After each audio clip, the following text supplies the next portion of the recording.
How do plants help cool our air?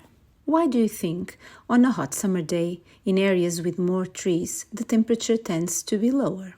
The trees provide shade and, as you know, in the shade it's always cooler. But the shade of a tree is even cooler than the shade of a parasol.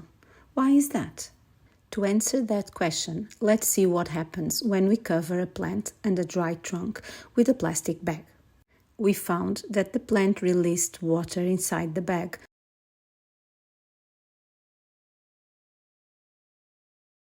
while the dry trunk did not. Is water responsible for the lower temperatures? Let's confirm with the second experiment. The thermometer wrapped in wet cotton showed a lower temperature than the dry one. This is because when water goes from liquid to gas, it takes heat from the surroundings. This cools down the air around it. This explains why we sweat, to lower the temperature when the water on the surface of the skin evaporates.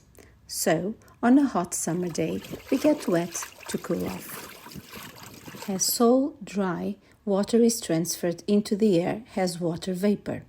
That is evaporation.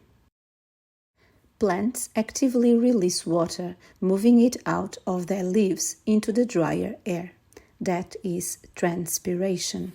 Combine the two and that's evapotranspiration, the process through which water leaves plants and soils. So, the next time you are in a park and you feel that fresh air near the trees, remember that it's the evapotranspiration of the plants that's helping to keep the air fresh and pleasant. Let's take care of our plants. They are wonderful and do so much for us.